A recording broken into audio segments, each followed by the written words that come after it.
Every tree has roots, every life has branches, and every adoption has a story. Some stories begin with questions, some begin with loss. All of them are rooted in love and the search for connection.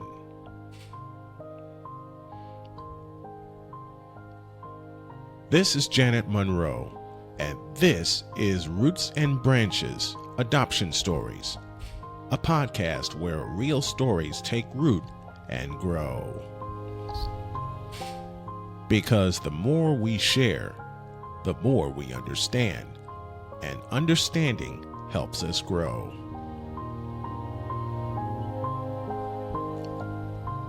Now, here's Janet Monroe. Hello, hello, and welcome to Roots and Branches Adoption Stories. The roots are the beginnings. They're the birth parents, the adoptive parents, and the adoptee. And the branches are everyone else that is affected by adoption. Today, we're going to explore the choices of yesterday and how they shape the families of today.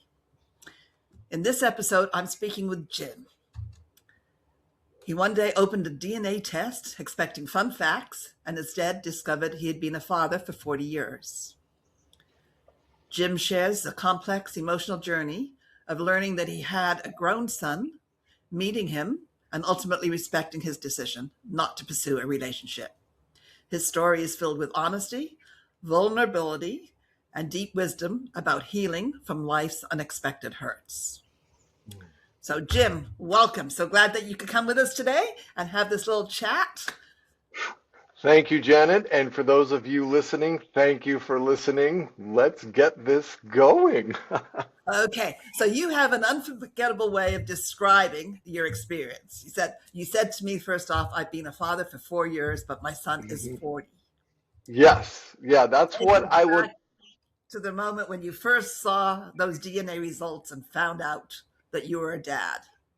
Well, I didn't when I first found out, I wasn't sure. And that's a whole nother story about when I found out, because I was just, my youngest sibling and I had done DNA testing, and she said, you might have a son. And I'm like, there is no chance that I have a son. And then and we were talking about it, and the thing is I have a brother who has since passed. He is the absolute golden child, and I am the black sheep, the dark sheep of the family. And I was talking to her, and I said, hey, if I take this DNA test and we find out that I am not the father and the father is, my deceased brother, that's going to make me hated even more in the family, because he was the golden child. He could do no wrong. The thing was, though, is I went ahead and I took the test, and I remember the morning that it came back and it said, you have a son. It was a direct match.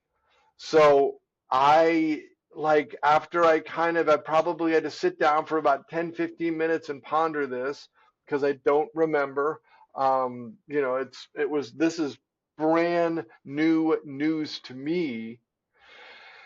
And then I wrote him, and 45 minutes later, he wrote me. We went back and forth talking for about 2 hours. This is all outlined in my book. And then I gave him my phone number, and it was under an hour, and the biological mother called, and that was not a friendly call. She did not like you? Well, here's the thing. She remembered me. She remembered where I worked. She remembered where we went for the first date, what we did. She told me what we did, went out for the second date. She said, and then we slept together once, and she said, and you never called me. And she sent me pictures of her and he at a young age. I don't remember exact details about her, other than I knew I just in my heart I knew it's like, no, this was not. Yeah, I probably didn't call her because I didn't have happy thoughts way in the back of my mind. Basically, kind of a one night stand.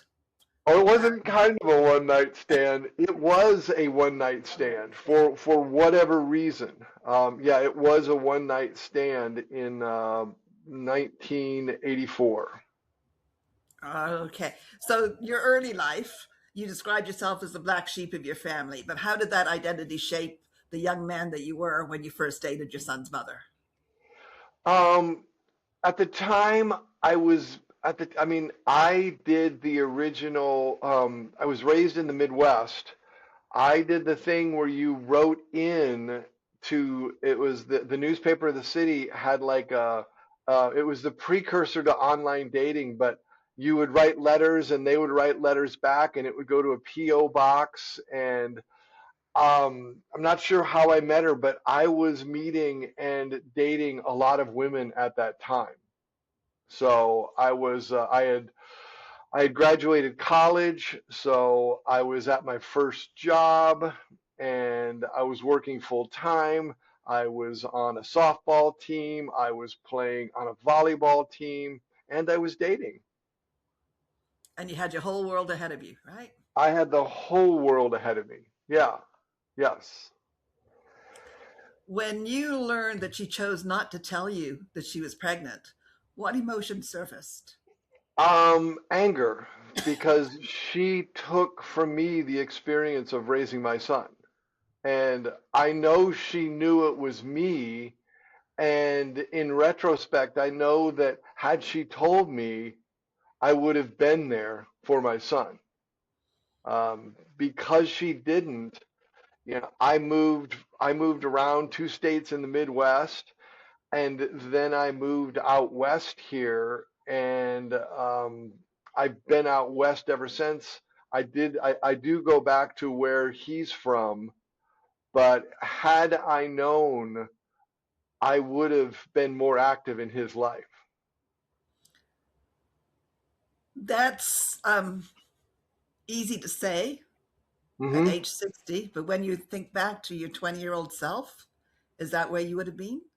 Oh yeah. Because you wouldn't be Oh who yeah. you are today if life was different, right? Right. You'd I, be who I you are absolutely later. wouldn't. And I mean, and that's one of the things in my coaching practice, like we can't rewrite the future, but I do know my character, and I do know that if I had had a son, that would have shifted because I would have wanted to be in his life. Okay. Did you meet your son in person? I have met my son. I've met my son and one of my granddaughters. We went out for coffee. Um, he, even though he was raised by two very blue collar people, he, at his age, which parallels my age, he is already in management for what he does in the world. And yeah, we had coffee. We talked. He looks like me. He sounds like me. It is an incredible thing to see someone. He has the same health issues as me. He wants to understand my like one of the things he really wanted was just to understand the health issues. Now, his mother has promised me numerous times that he and I will never have a relationship. She is promising that we will not have a relationship, and he is honoring that. And since he is honoring that, I am honoring that. How did you feel the first time though when you were going to meet him? Did you feel like you were going to be opening a Pandora's box? Um, didn't know what I was going to be opening, but in my work, yeah, I'm a life architect, so I'm a highly trained coach. So I really, at the core of what I work with was people's trauma, and here I got to work with myself on this. And then because I understand how we create our human condition, I was actually quite excited, and it was like a blank slate. We're just going to see what was, what happened. So, and we had a very good meeting. I would consider it to have a very good meeting. And his daughter, my granddaughter, she was just a little spitfire. And when we left, she gave me a big hug. So, and he and I hugged, and it was he's a good man. He really is a good man. Can you speak about the moment he made it clear he did not want a relationship? Well, he didn't. Here's the thing. Every time I get to the border of his state after that, we were supposed to meet. We were supposed to meet. He was supposed to bring his family over to my stepmom's house, and he disappeared. So he has never directly said he doesn't want a relationship. He just disappears. Like, he doesn't return texts. And the thing is I need to I will honor his decision, because I am not going to force a relationship. My stepmother was very excited to potentially have another family that she could interact with, including the kids, but it never did pan out, and it was the main emotion that was there was disappointment. I'd love to get to know his lady. I'd love to get to know the grandkids. I have no intention of ever meeting with the biological mother, because I really feel like she knew what she was doing. She knew exactly what she was doing. Yes, and anytime you'd meet her, there would not be a good relationship between the two of you. So, and that would Yeah. reflect on your son and his children if that happened. And the thing is, though, the last time I talked to my son, usually during the summers, the grandmother or the biological mother would babysit because they both work. But she has some pretty serious mental issues, and they were looking to have the oldest go to begin some therapy because of some of the behaviors that she was picking up from the mother. And they said that they were going to be not letting the his mother babysit anymore. So she's not. It's just unfortunate that she does not have a positive influence on my granddaughters. That is unfortunate. And Hmm. the fact that they're keeping them away from you as well, from the Yeah, opportunity of knowing their grandfather. yeah. Um, how did your own trauma healing work support you during this unexpected journey? Um, it was really quite beautiful, because, like, one of the things that I know is that as much as I would like to create and nurture a relationship, everybody's got to be in agreement. Like, everybody has to agree. So it hurt, and that's an understatement that it hurt. But in life, we have to learn to deal with the pain. Last Saturday, I will have been coaching and doing what I'm doing for 20 years. Um, the funky thing about this one is it's not like one of my clients' pain, it's my pain. So I had to do the work around accepting his choice, accepting her choice not to contact me back when she was pregnant. Um, and I would say I'm 98% there. Sometimes I get angry.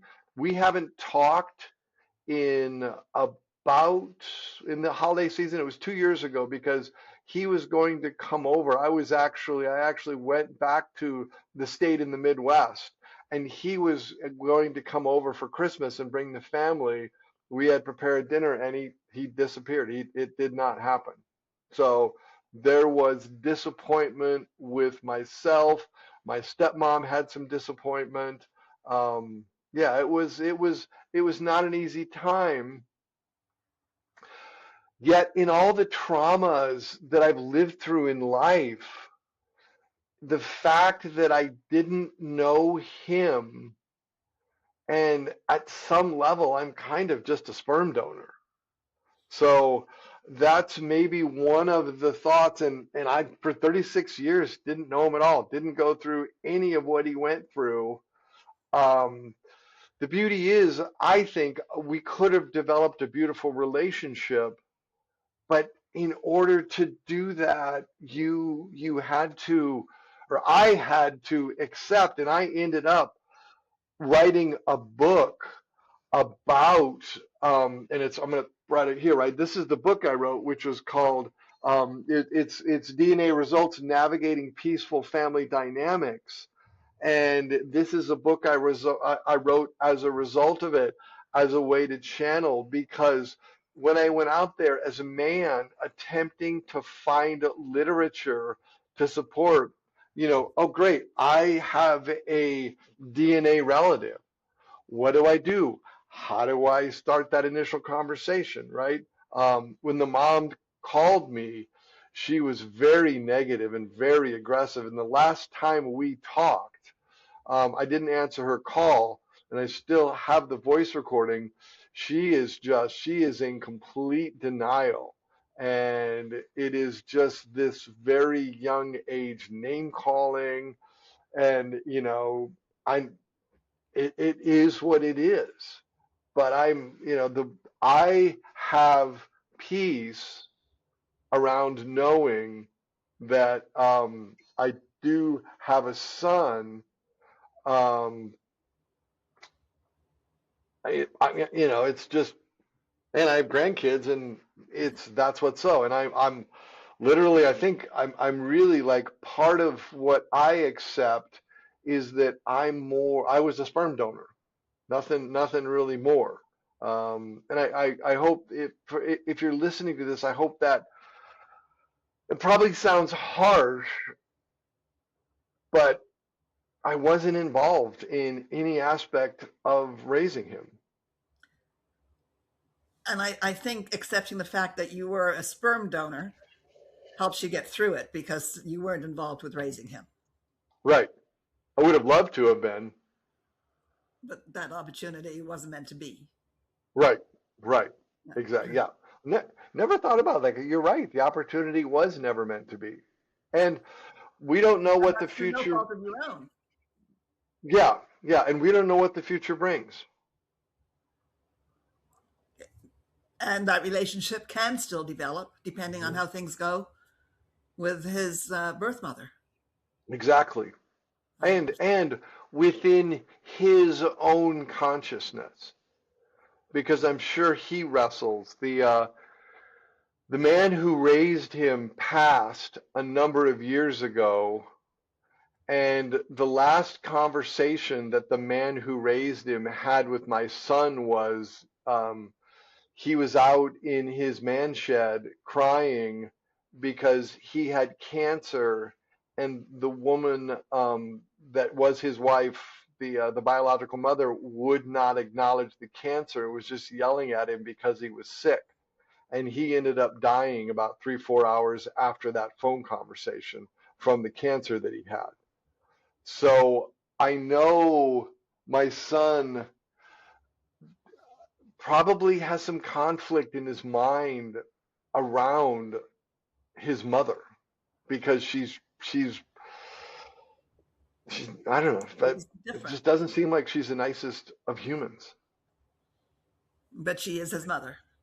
But she is his mother, and she will always be his mother. Absolutely. Yeah. And she raised him. So I know with my son, when I first spoke to my son, he told me that he's okay, that life was good. He didn't want anything from me. He just wanted to get to know me. And then he said, thank you for giving me life. And then he said, you have 3 grandchildren and 5 great-grandchildren. And then just the whole world exploded. And it was a Pandora's box that I never expected. And then all the memories come back. And I think for her as a mother, when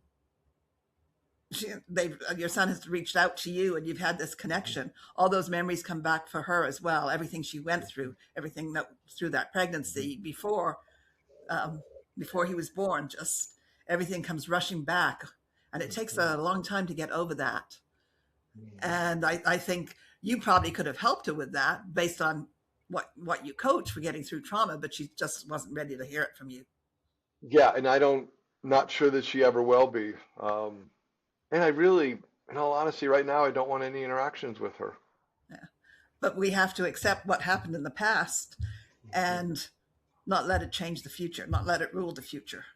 Exactly, exactly. I do know my son is a wonderful human being. He has an amazing lady, and they have two incredible kids, and that's beautiful. And without a doubt, he is raising them to the best of his ability. That is what I know for sure. So did this experience change how you view fatherhood, responsibility, or forgiveness? Probably more so around forgiveness, although I'm not sure that I've forgiven her yet. And I forgive him. He's got to live his life. Um, the mother lives in the same city that he is, so he's got to live with her. I don't. I live clear out in the western part of America. So your first book, I think, was Wounds into Wisdom. That's my latest book. This is my latest book, Wounds to Wisdom. Wounds to Wisdom, it is a book about healing trauma. This is what I do in my, I call myself a life architect. That's just a fancy word for a life coach. And that book it's basically my practice in words so that people who may do better with book healing, it gives them an opportunity to see how I work and to understand my processes. People who buy that book have come and I have done coaching with them. But yeah, that was my third book. Second book was the DNA results. It's funny, my next book, I'm just going to real quick, my next book is called Handbook for Human Potential. It comes out on December 12th. I am one of 18 authors in that book. So I really do love writing, and this is a compilation, so there's all these different areas about how to expand your human potential. And I think, if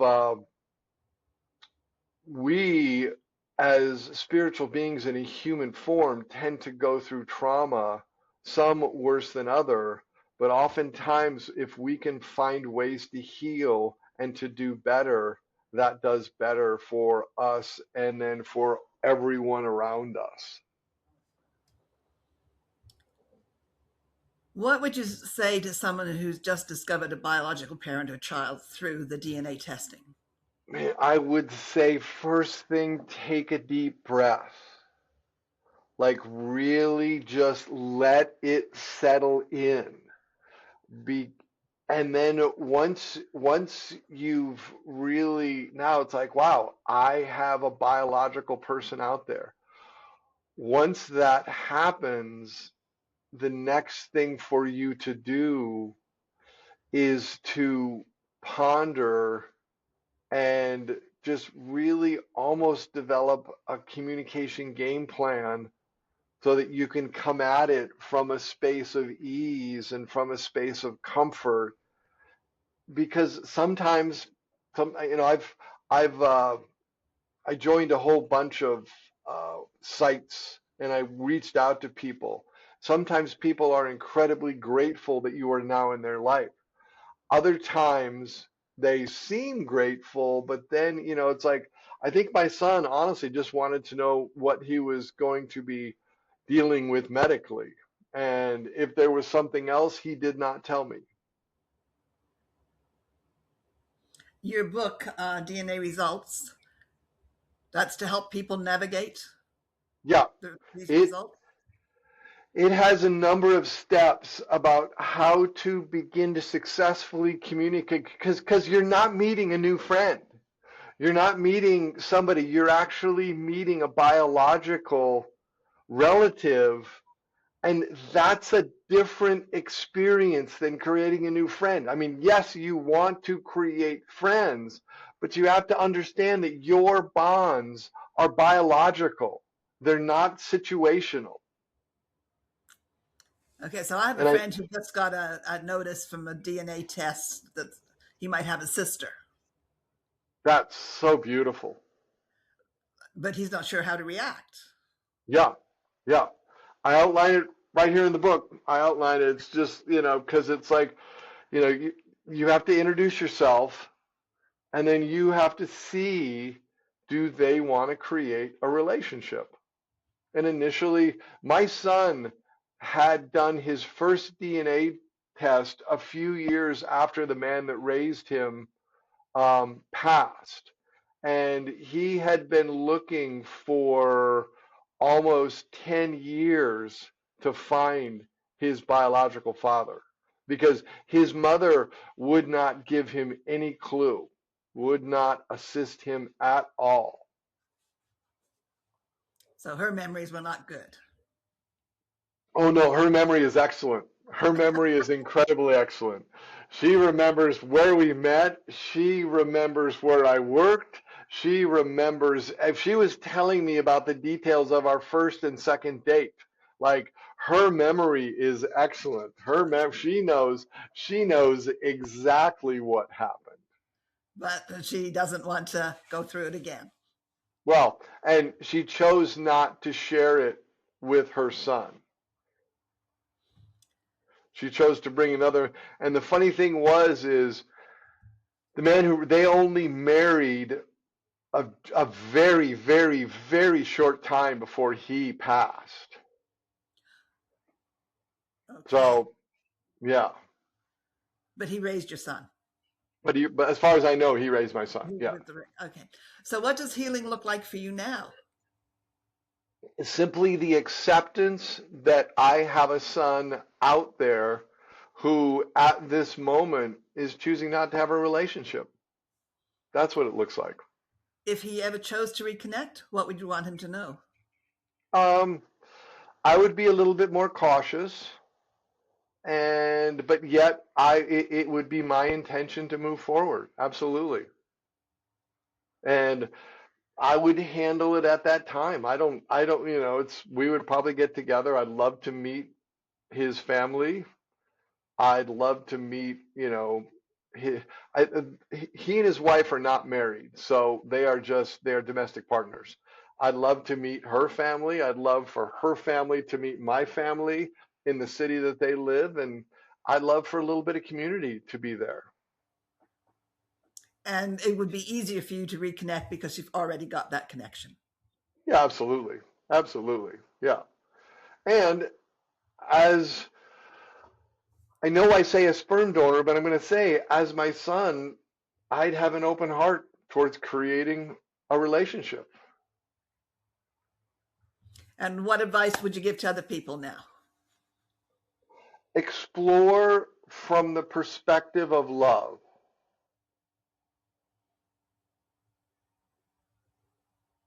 That's what I would just say, literally, be the space of love and go at it slow. Go at it very slow, very slow. Probably slower than I went at it. Well, sometimes you just got to go for it, Absolutely. Absolutely. Yes. As I said, I remember with my son, when I when I first found out about him, excuse me, I sent him a Facebook message and he didn't answer it because he thought I was looking for his ex-wife and his ex-wife owed my company money because I was a furniture manufacturer. So then when it came, I was headed to Florida and I thought to myself, okay, I could stop in at Nashville where he was on my way home and say hello. But I needed him to know that. So I decided I was going to write him a snail mail and send it to his place of business, but there was no business address for him. So then I thought, okay, I'll send him an email. And it was a Saturday night, and I sent the email to him on the Saturday night. And I'm thinking, because I'm old school, people don't read their emails till they go to work on Monday. Right. Yeah, well, he apparently read it the Saturday night. And when I went to bed, he'd friended me on Facebook. And my first thoughts were, oh shit, what do I do now? Mm-hmm. And then the next morning, I got a message from him saying it would be really okay to call. And it was just the way he worded that, saying it would be really okay to call, that made me pick up my phone and actually make that call. And that's when I was wondering what was going to happen. But saying it would be really okay just gave me the confidence to actually open that box and see. And we had a great relationship for the 6 years that we were in each other's lives. That's beautiful. I I outline everything from the first message I sent to him, because he responded almost immediately, just immediately. And he's been looking for you for a long time, and now he Yeah, found you. yeah, yeah. So thank So you, Jim, for sharing your courage, your honesty, and the deep wisdom you've gained on this unexpected path. And the stories like yours remind us that families don't always look the way we imagine, and that healing is still possible, even when connection doesn't unfold the way we hope. So if Jim's story touched your heart, please subscribe, comment, and share this episode. And remember, our roots shape us, but our branches reach further than we ever expect. I'm Janet. Until next time. thank you, Jan.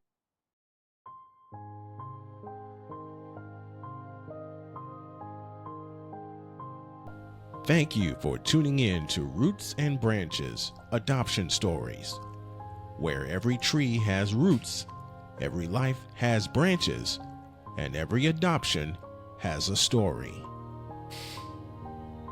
Got an adoption story you want to tell? Want to learn more about adoption stories? Then visit rootsandbranchesadoptionstories.com.